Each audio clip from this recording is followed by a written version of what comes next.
You know, when I read for Susan, I read her, the first time I read, I was like, okay, this person is like totally stern, like mean, like in-your-face coach. And then I also read like, okay, maybe she could be like comedic, like kind of fun, but like pushing people, sarcastic kind of. Mm-hmm. And when I actually filmed it, it kind of came out as both. So it was pretty cool when we did the audition and then we actually filmed it, and it just worked out. So.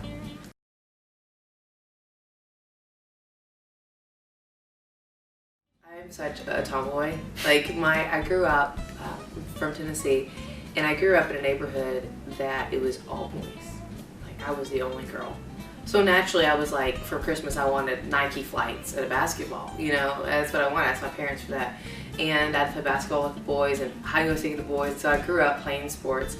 High school played basketball, volleyball, softball, everything I could. And in college I played softball at the University of Tennessee. So athlete by heart.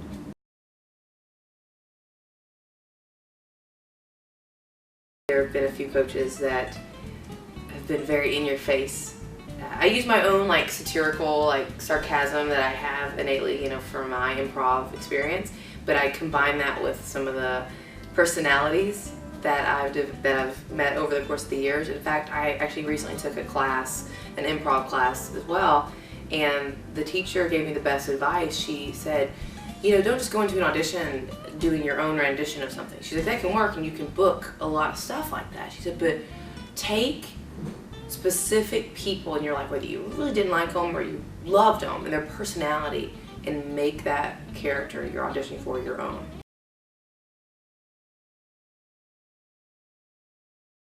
I'll just say in general, I thought the whole entire, it was like a family. They created it. Jay Jameson and Ted Adams just fostered a great environment, and Kimberly Skirm, they just created such a wonderful environment for us to all be like friends and connected, and you know, I knew some of the people from before, I've worked with some of the people before, but it was just really cool. It was a great story, and we got to tell it, and I got to be a part of it, and I was just really blessed to be a part of it.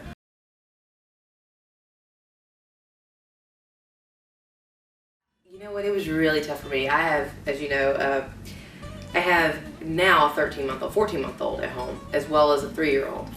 2 boys, and it's like my life is insane. So being a mom, and I have, you know, some other work I do, and then the acting thing, and that is a constant hustle, which I absolutely love. Commercials, industrials, film, TV, going to New York, coming back here.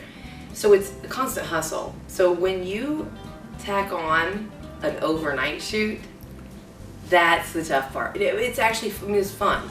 There's nowhere else I'd rather be besides my own bed, sleeping, than filming, and at night.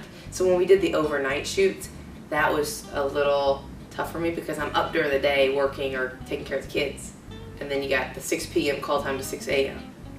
I would say that was a challenging part. It wasn't like it was awful because the people you got to work with and the whole group was awesome. And so it made it bearable, and I'm hoping the result comes out looking good. So that was the toughest part.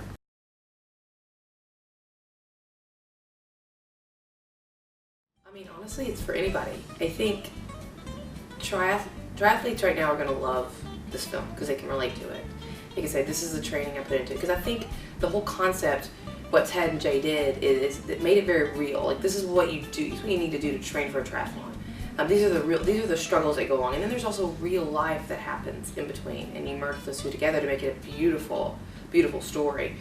But I think too, it's not just for the triathletes or, you know, or for the, you know, for whatever. It's for the everyday person that's ever thought about, I want to do that, or even if they're not, they could be going through a struggle in their life or a really down time in their life, and this could be a very inspirational type film for them.